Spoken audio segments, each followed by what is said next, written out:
Hello everybody and welcome back to the channel. Today is all about the historicals. So if you did not know, as a child, I only collected historical dolls from American Girl. Girl of the Year, that was my sister's thing. So I really was into the whole historical aspect, the storytelling, the movies, all of that, the collections, just everything. I absolutely loved the historicals. And now as an adult, I am blessed enough to own every single historical doll American Girl has released up till the 90s twins.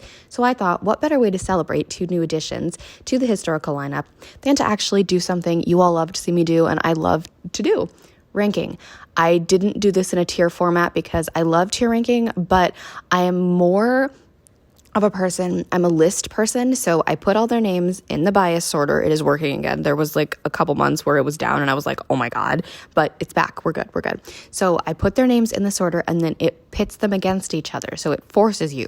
I mean, you could pick like, I like them both or no opinion, but then that really defeats the purpose because then everybody is going to come out with the same number. So we've got 20 today because I chose not to do the best friends since they're a little bit different. However, there were two cases where I made an exception to the rule because these dolls kind of had joint collections, such as Marie Grace Gardner and Cecile Ray, as well as twins Nikki and Isabelle Hoffman, because they were released together versus dolls like Nellie and Emily, who were released later on in their original dolls collection, if that makes sense. My opinion on a lot of these dolls has changed even from my childhood to when I got back into collecting in 2019. The opinions have definitely changed and they're always going to change. Some of these dolls I really loved as a kid and things have changed a little bit because now there are newer dolls and more dolls. So things are definitely changing. Probably, I can't remember if I've actually done a historical ranking list in this format. If I did, it was probably a long time ago and my opinion's probably different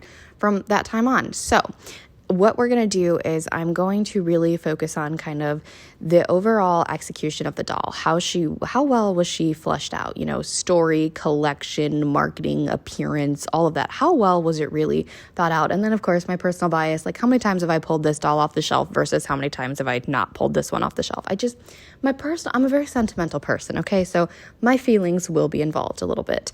So speaking of that, my opinion is going to be different than your opinion. Please remember, these are just dolls. We love them, but they're just stuffing and vinyl. So keep your comments polite and respectful to myself and each other down below. And if you want to play along and do your own ranking, that would be super amazing. So let's start off with number 20. 1980s Courtney Moore unfortunately falls at the bottom of my list. Now, this hurts me because the 80s is one of my absolute favorite time periods, and I was so excited that they were doing an 80s doll, and she came out really the year I got heavily back involved in the doll community, and she just wasn't it. Now, I know there's a lot of issues with her appearance. She is a blonde-haired, blue-eyed classic mold. I have no issues with that. I love the classic mold. Obviously, without it, we wouldn't have any of this. I am not a fan of the side bang thing that they do a lot. It bothers me. Again, if you have hair like this, it's not me judging you. I don't think it looks good on the dolls. Courtney's biggest issue for me is her collection. The way it was sold and marketed as this mix and match thing where you had to buy both. I use the houndstooth set as an example. There's a top and a skirt, and they are sold with a different top and a different skirt. If you want that one houndstooth print outfit, you have to buy the other outfit. And I like that skirt, but that top is just not it for me. So there was a lot of just, okay, well, I'm going to have to buy this piece to get this piece. And I feel like that's very, American Girl kind of does that now. And I feel like it's very stupid and it just doesn't make any sense. And it's, it's just another kind of cash grab, if you will. And I don't like when the outfits come in like the plastic, the see-through. It just looks very cheap and chintzy to me. And I feel like Courtney, unfortunately, fell victim to that. Now, there was a lot of cool 80s things, but as far as the doll's appearance and the way her collection was sold, I can't get past that. And I really don't have a connection with mine. I got one with really messed up curls, so I never experienced the Courtney with curls because I washed her curls out and then I just poofed her hair really big so she could have big 80s hair, and for some reason, she's been making the rounds on my channel. People are like, what happened to her hair? What'd you do to it? I'm like, I didn't do anything to it. I just gave her big 80s hair because her curls looked absolutely atrocious when I took her out of the box. And I was like, you know what? No, I'm going to make her a little bit unique. So unfortunately, I don't really have an attachment to this doll. So she has to be number 20. Molly McIntyre is number 19. Now, hear me out on this one. Molly was my third doll, so I spent a lot of time with her, and she gave me Emily, who I love. So Molly, I always think about the Molly movie and how I never really connected with it, and I don't know why, because I actually really liked Molly's books as a kid, and that time period is one that really interests me as well.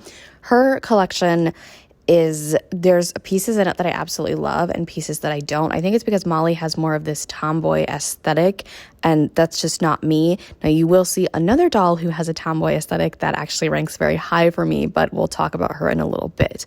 Molly, to me, was always the brunette, gray-eyed version of Kirsten, which obviously, if you think about it, yes, she basically is.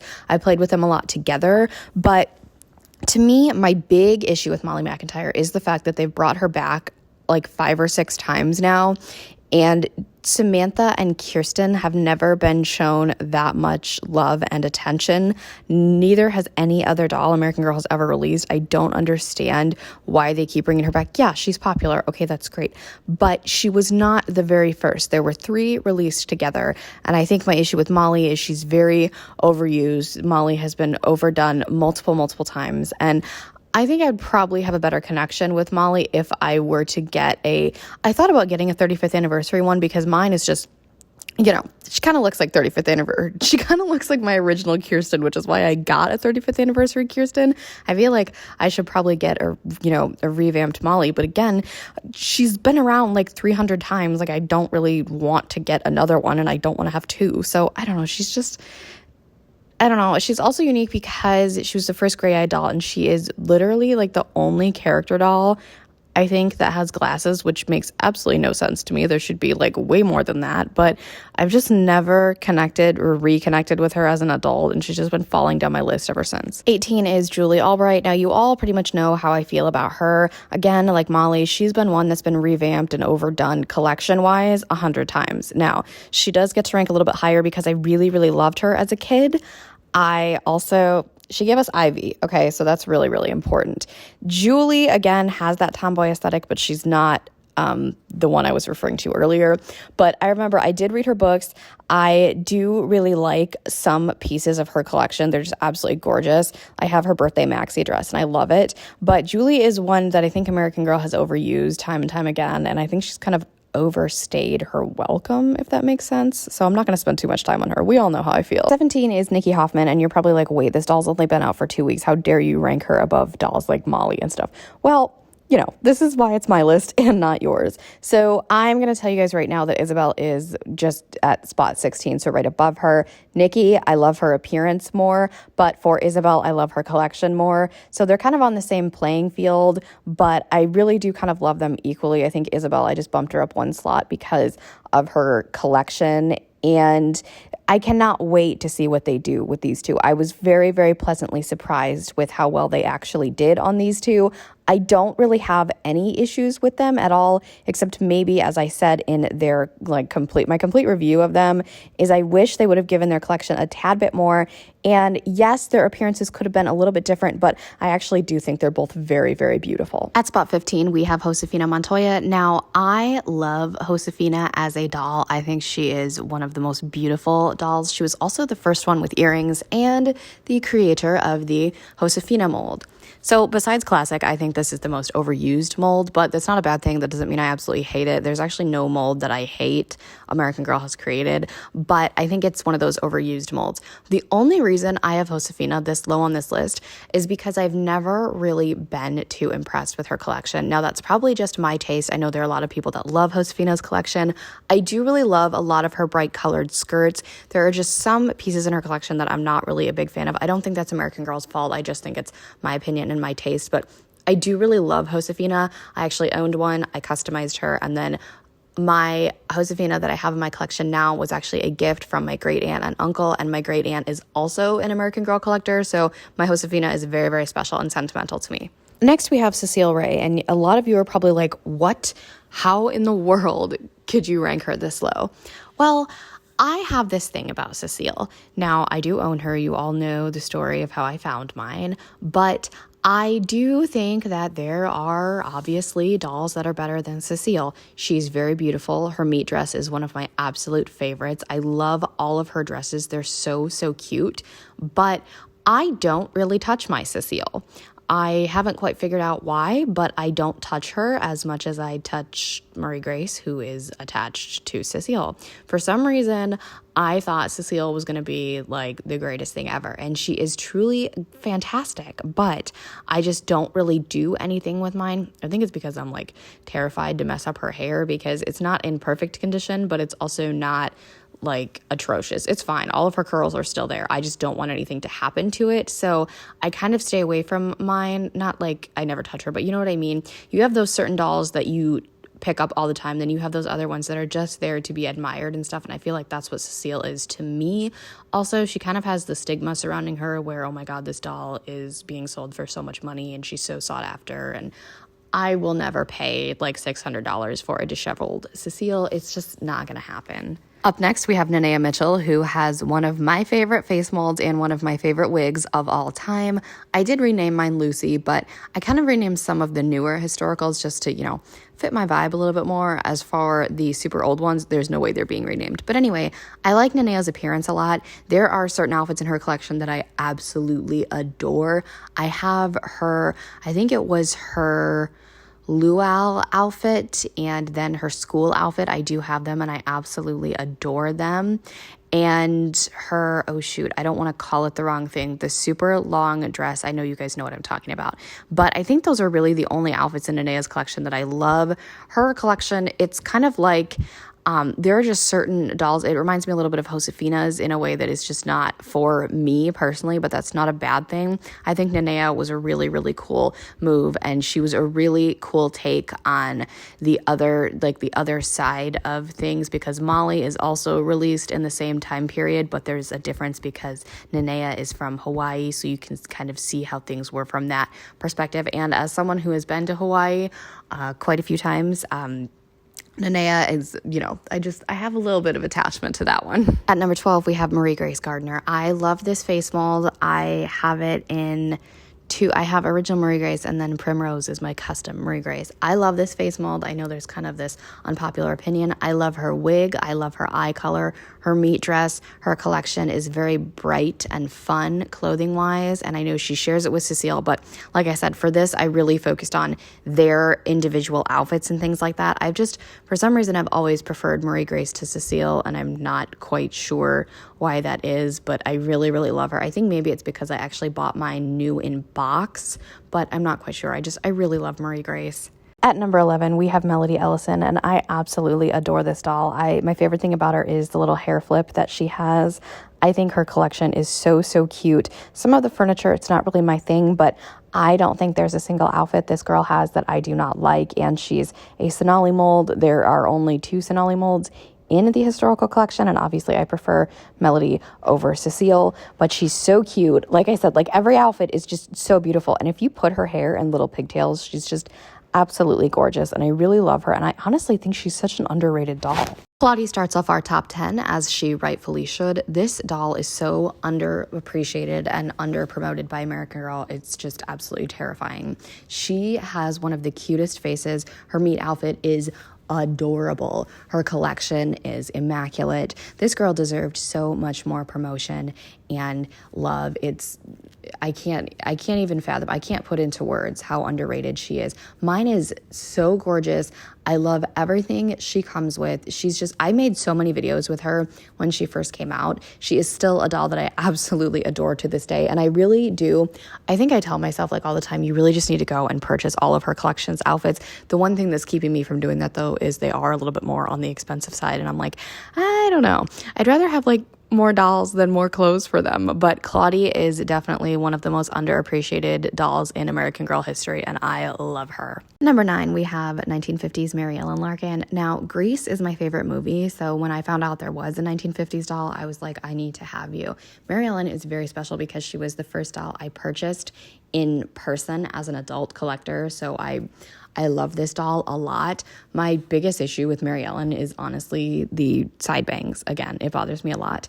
And everybody says she looks like Courtney. Yes, she does, but I can tell the difference. And if I can see the difference with my visual impairment, then it should be pretty easy for somebody with 20/20 vision to be able to tell the difference. Yeah, there's some similarities, but it's going to happen. Anyway, I love pretty much every single piece of clothing and furniture and everything in this doll's collection, as well as my sentimental attachment to her. I did rename mine Eleanor, but that's really not that big of anything. I haven't read her story, but I've heard, I haven't really heard positive reviews on Mary Ellen's story, but I can't comment on it too much because I haven't read it. But she is actually one of the newer dolls that does rank very high because I really do love basically 99% of the things about her. Caroline Abbott would probably be ranked much higher if mine didn't drive me up a wall. So this doll is stunning. Her eyes, oh my goodness. Her wig, when it is pristine, is just flawless. My Caroline, on the other hand, this is complete satire humor. This is not actual seriousness. Mine knocks over every doll she's next to. I wish I was exaggerating to you guys, but I cannot even explain to you how terrified I am to put this doll next to other dolls, because every time Caroline is next to a doll, it falls over. Whether it's Caroline knocking it over because she falls over or the doll just I don't know. It's hilarious, honestly. But Caroline's collection to me seems a bit on the smaller side, but that's fine because she wasn't out for very long. So Caroline, yes, you have those diehard Caroline fans, which I am one. But I feel like you would have more fans of Caroline if she was out for a longer period of time. She is one of those dolls that I would absolutely love to see them bring back. I never think they will because I don't really know how popular she was. A part of me thinks Caroline retired as early as she did because of the fact that her hair is very, very difficult to maintain.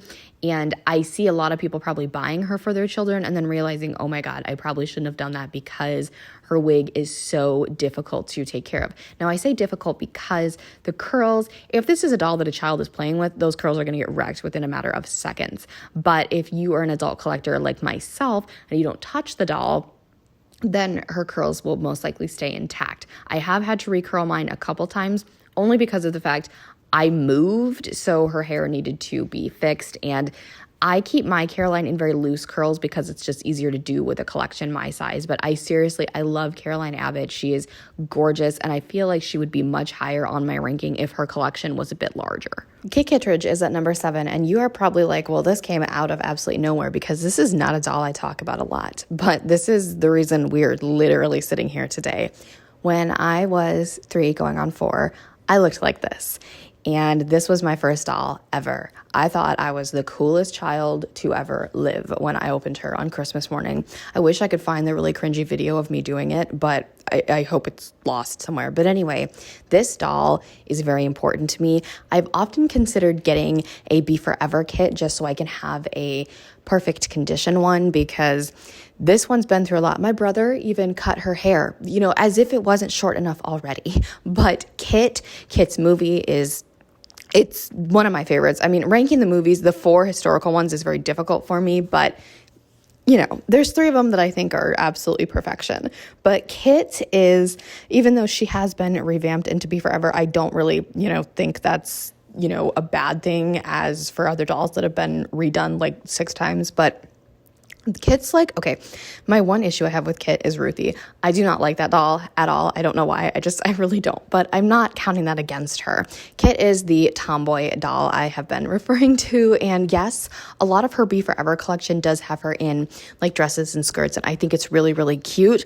I think that personality-wise and a bit historical-wise, that her historical collection was more accurate. But for me personally, I prefer her Be Forever outfits, but Kit is so nostalgic and very important to me, and she's also super unique because she's one of the only American girls that has a shorter hair, so you don't see these a lot. The only other thing that comes close would be Truly Me 57. At number 6, we have Addie Walker, and she is such an iconic doll for everybody and me personally. She was one of the very first 2 American girls I ever got to hold in my hands. My dad's second cousin had a Samantha and an Addie, and she let me play with them, and it was just It was such a magical moment. Addie was the creator of the Addie mold, and she was also our first African Girl doll, and it was just, it's incredible. Addie, I don't think Addie's underrated. I think Addie gets all the love she absolutely deserves, and then some. The one thing I do hate, though, is the fact that she's cubed and you can only buy the doll. So we need to start some sort of campaign or something to bring back Addie Walker's collection, and they really just need to start marketing the heck out of her because she's phenomenal. I love both versions of her collection. I remember her books. Her series was one of my favorites as a kid. I think I reread it quite a few times. She's just so beautiful, and I do have a Be Forever version, but I have seen my cousin, or my dad's cousin, my second cousin, anyway, she had the original version of Addie, like the very first release of Addie. So I've seen that one all the way up until the most recent. There are definite similarities, but I personally prefer the Be Forever Addie. I don't know what it is, but I love mine. I love her hair.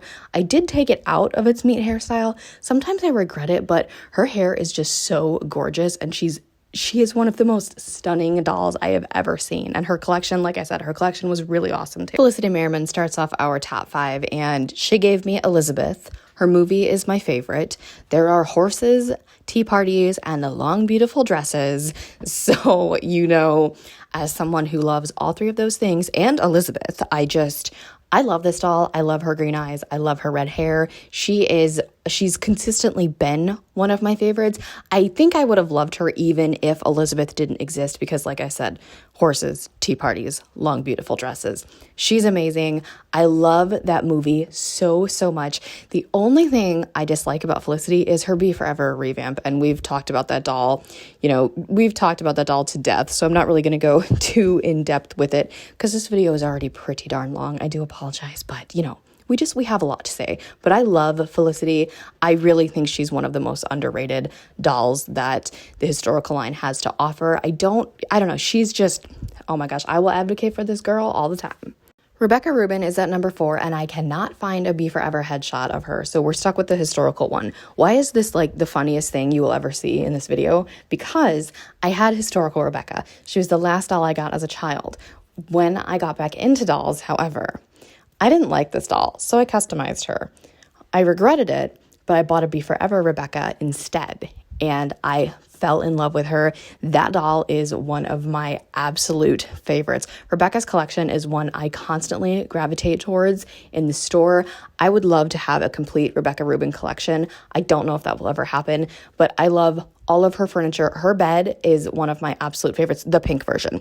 It's one of my absolute favorites. I think she is so cute, and I know that she is definitely considered one of the underrated dolls, and I completely agree with that. She is very, very cool, and, she wanted to be an actress, and I did theater as a child, and I thought at one point in my life I could be an actress. I probably still could. I just haven't pursued it. But anyway, I love this doll. I love her so, so much, and she definitely deserves a lot more recognition than what she gets. Number 3 is Samantha Parkington. This may surprise you all for a couple of reasons.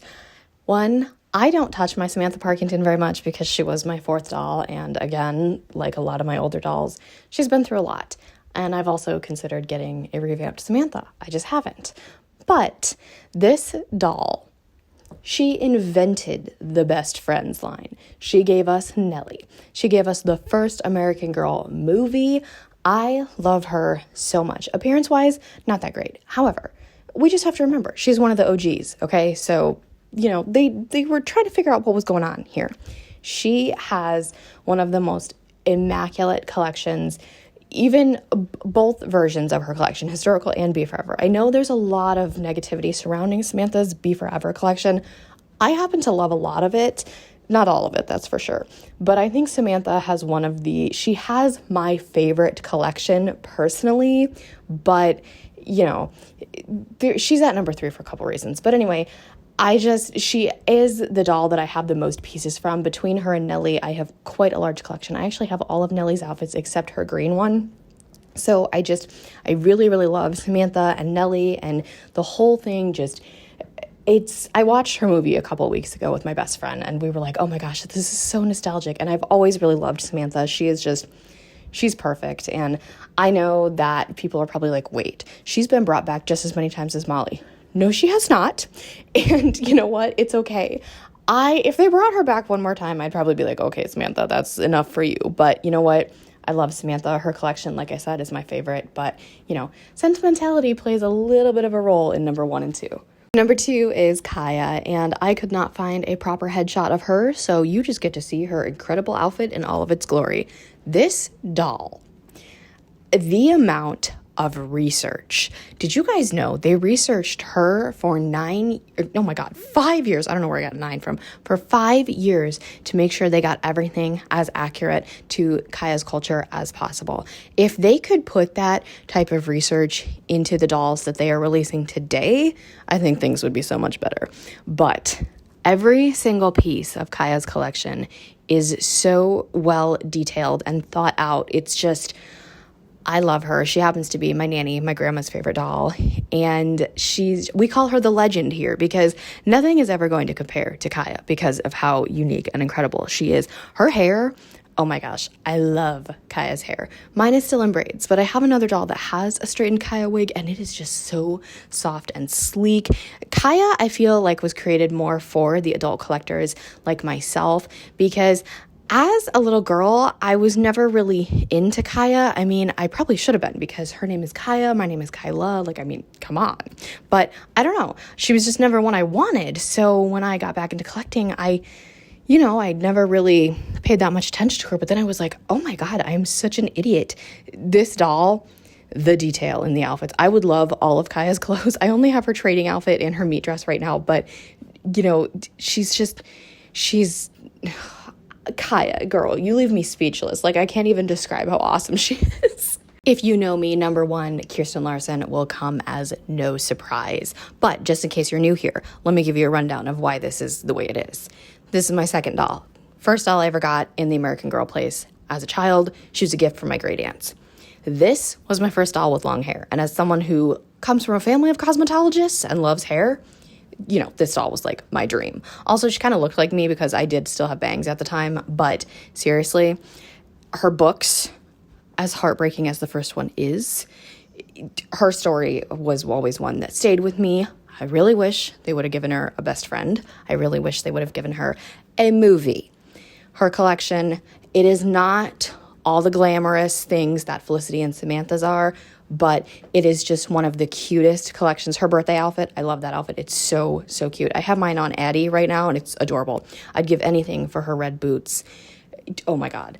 I could talk about Kirsten forever. She is the original blonde-haired, blue-eyed classic mold. So you can't hate her for that because she created it. Everybody else just copied her, okay?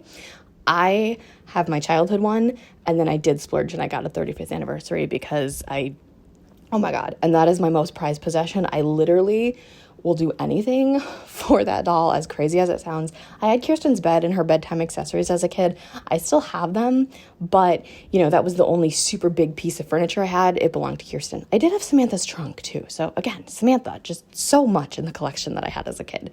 Kirsten deserves all the love and recognition that Molly gets. Oh my God. I was going to say got and is getting, and it just came out.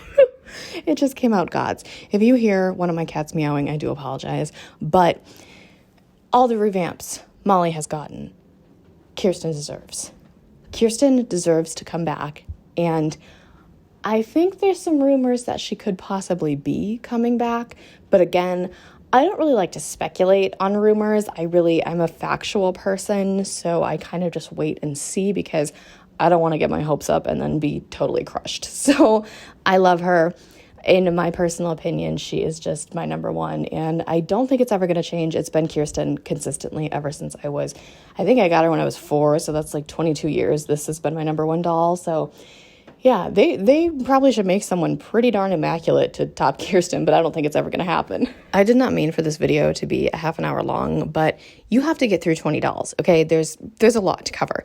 If you want to see me do this for the best friends, I can do that. And yes, Girl of the Year lovers, there will be one for Girl of the Year. Just give me some time. because this was a lot to do. So again, if you wanted to play along and rank from 20 all the way down to 1, please go ahead and do that. It'd be so much fun to see everybody's different lists. But speaking of differences, again, remember, if everybody's opinion was the same, this would be really boring. Keep your comments polite and respectful to myself and each other. If you have not already, give this video a big thumbs up, hit that subscribe button to join the fam, tap that really cool notification bell so you know the exact moment I post a new video. Have a blessed day, and I'll speak to you all soon. Bye, everybody.